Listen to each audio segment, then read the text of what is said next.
and every week we sit down with a special coach, player, or parent from the Guyer community. And today, during our halftime segment, we're joined with Coach Kyle Keese. Welcome to the show, Coach. Hey, thanks for having me. Well, I've known you since you started your career up here at Guyer, right out of college at Tarleton State, where you played football. You studied physiology and kinesiology at Tarleton State, and you've been really a fixture up here at Guyer High School since 2006. Did you know when you started your career at Guyer what it would evolve into here at 2019? No idea. You know, I first got into the field, it was primarily to coach the sport itself.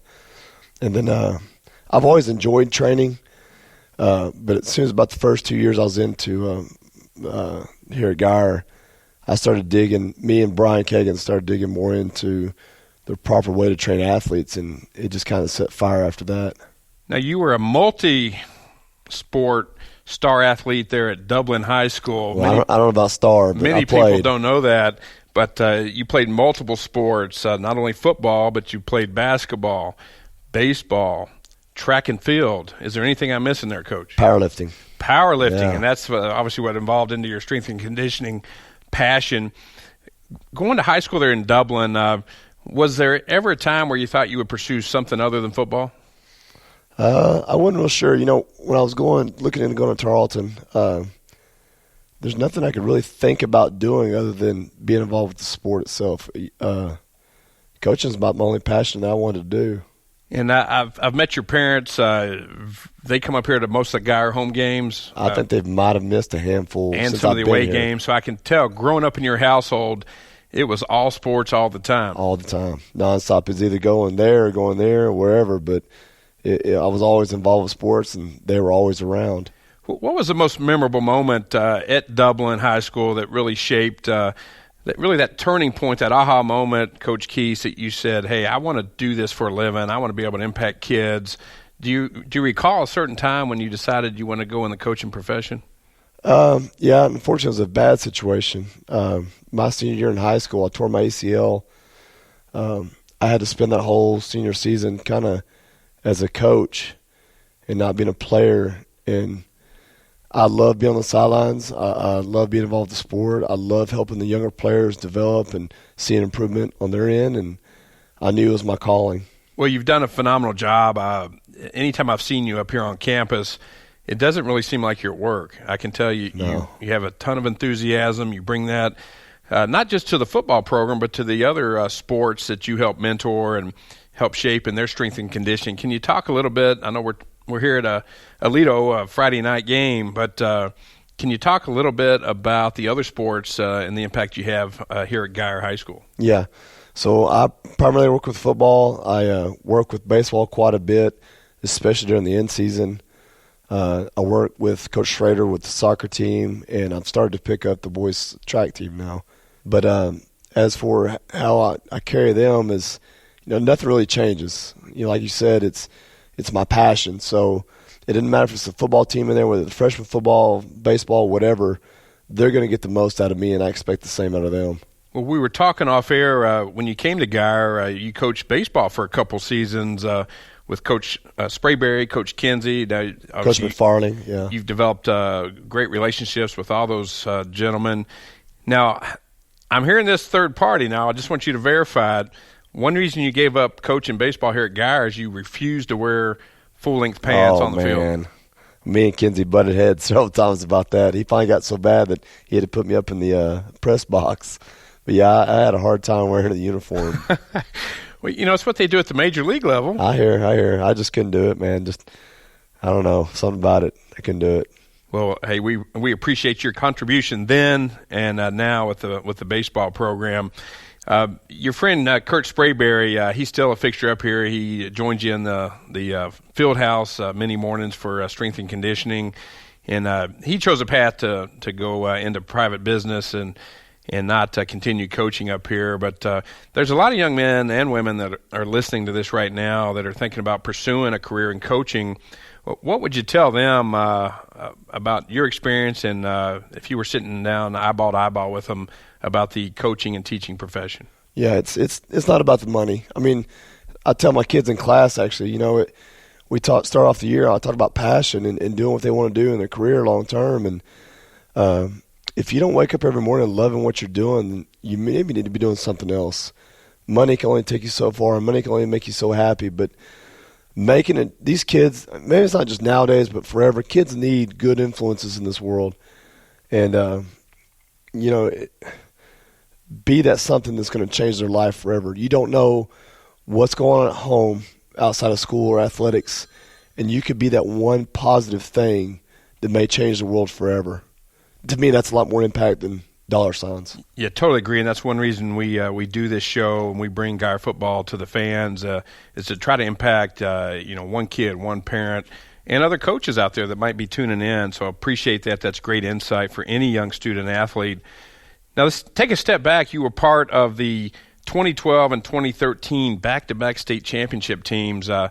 It's rare to even get to a state championship game in the state of Texas, but to go back-to-back and win them both, boy, it kind of puts the hair on the back of your neck, stands up when you just think about it. Yeah, it is something special.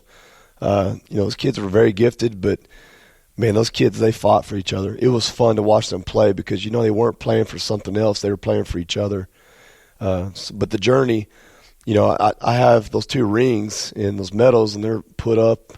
People always, when I first got into coaching, everybody talked about, you want to win a state championship. But, you get so excited about going and getting a ring. But down the road, you barely even look at the ring. It's the journey that you'll never, ever forget. And those kids come back here, and you talk about for stories forever. I talked to some of the other coaches and just about, taking that bus ride into the stadium and just the preparation and, looking eyeball to eyeball with your coaching staff and the players on that team. Is there any players, I know several special players played for you on those teams, but any special players that stand out that you still stay in touch with, you still help mentor them in their professional, their adult lives?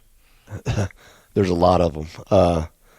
There's kids left and right that I still, any kid will come back and just hang out, want to get a lift in, want to go eat breakfast, come over to the house, and I'll cook for them. And it's not just 2 or 3. There's several of them. But some kids, Darius, Timmons, Austin Luna, every time they're back in town, they come lift and, spend some time with me. Mike Creo always come back and saying hi. And it's hard to pin out just one kid or 2 groups or whatever, but there's a lot of them that come back. Now, we were just talking about your son Brody, a 5-year-old. We're not going to project him out too far into the future, but he's starting to play some organized sports, t-ball. I don't know if he's playing any basketball or things like That's that. Next, yeah. Probably a little maybe flag football. Oh, he's been playing that. Yeah, he started that last year, soccer. I think he was born on the 50-yard line at C.H. Collins, I believe. You're Is right. that true? That's true, yeah. Kyle Keese, your wife, she's a coach and a teacher up here at Guyer High School as well. So very athletic family and a lot of exciting things ahead for Brody and your family. What would you tell Brody if you could package something right now and fast forward, say, 10 years when he'll be entering probably his freshman year here at Guyer? If you could package something right now that we could play 10 years into the future, what would you tell your own son Brody about high school sports and high school football in general? Just soak it up. Love every moment. Play for the sport. Play for the love of the sport. Don't play for anything else. And have fun. There's a lot of demands put on kids nowadays to perform for different reasons. Whether for social media attention or whatever it's going to be down the future. But don't forget why we're playing the sport. It's because we enjoy it. We love it. Now, you're known for nutrition, talking to players and staff members. You've helped other coaches get in better physical condition and health. You grew up, like we mentioned earlier, in Dublin, Texas, home of what's known as Dublin Dr. Pepper, which was made, I believe, with pure cane sugar. Pure cane sugar. It'd eat the enamel right off your teeth. Now, growing up, were you a fan of Dublin Dr. Pepper? Oh, yeah, absolutely. Every Sunday at church, we'd go by. We'd have a soda a deal, and we'd go get 2 or 3 sodas and drink some Dr. Peppers or some grape sodas or something. But, yeah, we'd go down to Old Doc's soda shop and get a root beer or something. But, yeah, definitely it was part of my life, unfortunately. Well, I know now you would advise against that. Do you sneak one every now and again when you're back down in that area? They don't exist anymore. I thought there was a kind of a black market for Dublin Dr. Pepper. There is. There's some in my garage. It's a rarity, but yeah. I don't know if you can find them too often. Dr. Pepper try to imitate it, and it's not the same. I know that the actual bottling company in Dublin, now they're starting to produce their own sodas. I haven't had one of those yet, so yeah, it's different. Well, all the work you've done here at Guyer, the industry or the other high school programs have taken notice. You're asked to speak a lot on various strength and conditioning forums and panels. Can you talk a little bit about what that experience has been like, during your off seasons and during the summer as you go around and talk to other coaches? Yeah, you talk about that. I remember when I first started getting into this and the strength conditioning stuff, I went to a clinic one time, and I think it might have been one of my first ones. I think it might have been at Baylor. And I was sitting there listening to a guy talk, and I was thinking, will I ever one day be able to do that? And I kind of in my head right then, I said, I want to do that. I want to see myself in 5 or 6 years being that guy at the clinic people are listening to, and maybe take it even further to another level. But yeah, that was probably the moment. And as a result, you were honored in 2019, named the National High School Strength Coaches Association Southwest Region 2 Strength Coach of the Year. Well, what a proud moment for you and the accolades. And you don't do it for, the pat on the back, the trophies. You do it because you love doing it, but your peers have recognized you for being and becoming an expert in your field. That's awesome. Yeah, I think it's good for Guyer. It's for those kids that, that work their tails off, that make them look good because they're strong, fast, whatever, but I love it, get recognized from your peers, but it's all about those kids, for sure. Well, we're going to put you on the spot here. That we'll call it the Guyer hot seat. We were just visiting with Coach Walsh earlier. You've had the opportunity of working with him your entire career here at Guyer. Has there ever been a moment that he's looked at you with those steely wolf eyes and you thought, oh, no, I shouldn't have done that?